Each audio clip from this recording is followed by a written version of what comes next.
Hello, my name is Haziq Sham, and I'm just going to explain just a little bit about my mini project.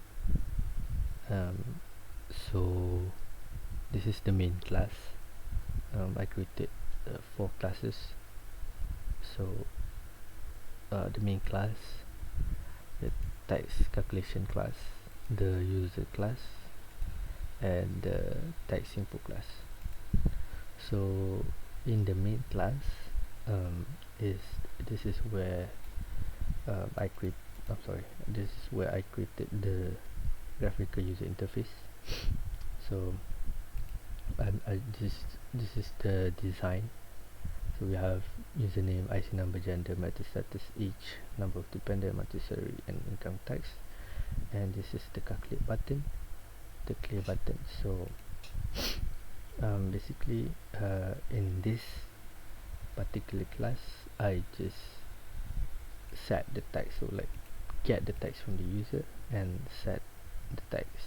Okay, in every single text field. So like the user name action perform is just this text field, and every single thing, every single text field. So it's just that. um, the same goes to the calculation and salary, action perform, and the J button perform. The J button one perform action perform is actually the reset button. So as you can see, I set the text as nothing. So when you do press the reset button, it's gonna return nothing. The salary is for you to get the salary. So the input from the user is the same thing as the gender, IC, and everything. Um, and this is the calculate action perform, or the calculate button. So it's where we calculate the salary and the income tax. So this main class extends Java Swing JFrame, which is the graphical user interface feature, the drag and drop thing.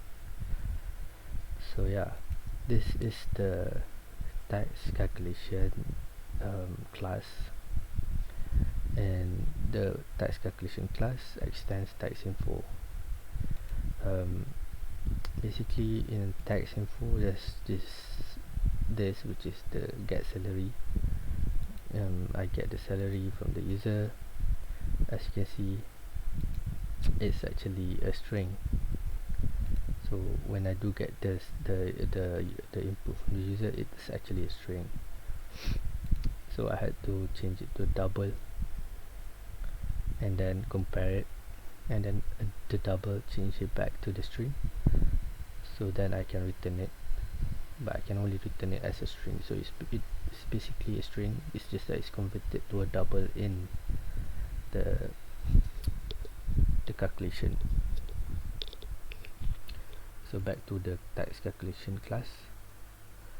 This is the data members and constructors. So I also use if else to see if it fits the requirements and the formulas are given. So yeah, as you can see, this is also the same. We get the input from the user as a string, and then we had to change it to a double, and then we had to change it again to a string. So double the string, so that we can return. So that is the tax calculation class. So this is the user information. Basically, is the user information class. So this is the data members, this is the constructor, and this is where I get the name, I get the IC number, I get the gender, and this is where I compare the gender, or I see if it fits requirements. And I did use the equals ignore keys. It's because when you do type, you tend to type it, sometimes you might type it in um, like this, a capital. So either way it's gonna accept it, so it makes it easier for the user. The same goes to the get status. um, so yeah, there's nothing crazy going on here, because it's a string to a string, so I don't really have to change from a double to a string and then to a double again.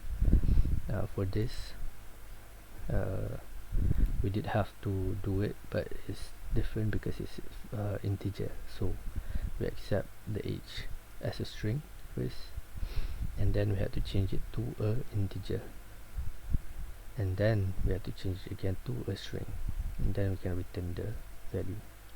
The same goes to the number of dependent. So yeah, and this is the tax info, as I said. It's just that we get the salary, and then we use it here so that we can calculate the income tax. And yeah, I think that's about it. Thanks for listening.